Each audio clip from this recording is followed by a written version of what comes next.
Hello, I'm Foxy No-Tail, and this is how to make a hidden door, just like this one.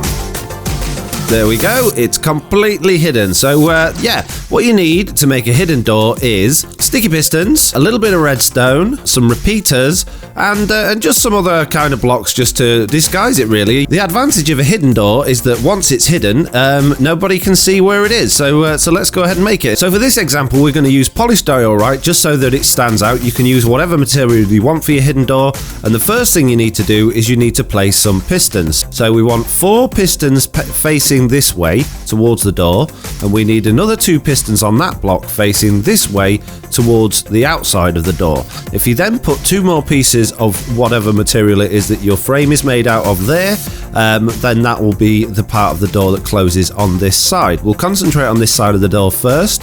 Then we need to put a few blocks behind these 2 pistons, put a repeater behind each one of those, and pull those all the way back. If you don't pull those all the way back, it won't work.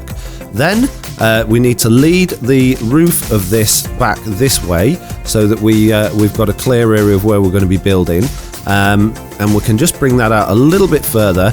And also we need to add the floor in there. Now I'm going to break that block away first, because underneath here, where this piston's going to slide across, we need to put a redstone torch underneath, so as it slides it will activate this piston, and in order to link that up to there, we need to come back 1, so we've got a straight line of redstone into there. If you use a repeater, it won't work because it'll slow the signal, so it needs to be a straight line of redstone into that block. We then have another redstone torch on this block here, and that's just to invert that, so that's off until we get the signal from there. Then we can come up and link to our signal this way. So we just put a piece of redstone there and there across that bit. We also need to link up to the roof up here, so we can come down like this. We'll staircase down. We do need to remove that block because that's going to be part of the wall. And then if we use some wood just so that we can see what we've got and where each piece is, and we'll pop one down there, and we can bring the redstone along here down to that one again, so it's straight going in the back.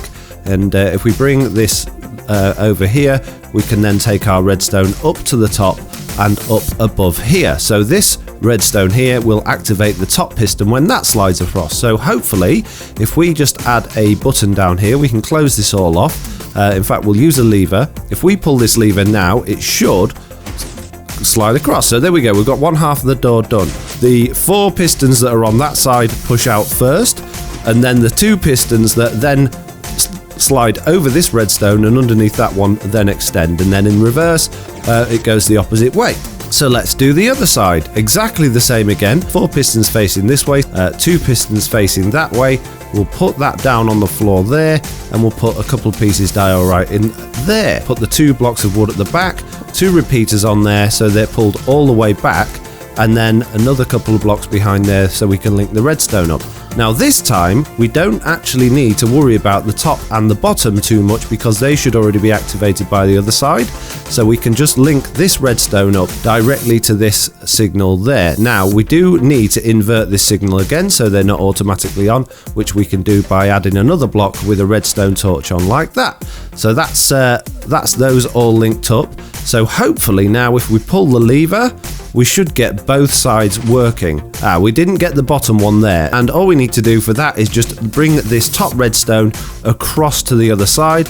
Now if we open it again and close it again, we can see it's all working. So now all you need to do is build your wall around it so that nobody knows where it is, and then you can also build on the inside where the walkway will be to whatever you've got. So you would never know that there was a door there. Obviously we do have a lever on the side, which kind of gives it away that there's something there, but I'm sure you could find a way of disguising that if you needed to. So you can build your walls all the way around this, so that you've got a tunnel it all matches. Now this is great if you've got a lever, but what if you want the door to close behind you after you've gone through, so that you don't need to worry about leaving it open?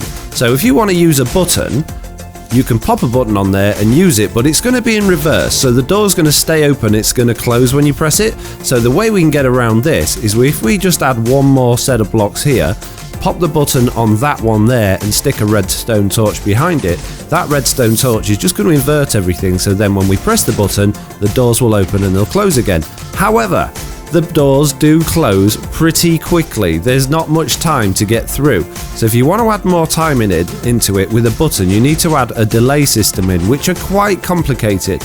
We can make those, but again, it probably means moving your button a little bit further away so you've got more room to do that. So let's bring this redstone signal down to this side here to give us some space, and then eventually we'll go back up to this point here. What we need to do is like a pyramid, or a triangle, sorry, of repeaters, all pulled all the way back. And the more lines you've got of these repeaters, the longer the signal will last. So if we link all of these together, and each one of these is linked at the top there, then that final signal can come back round here.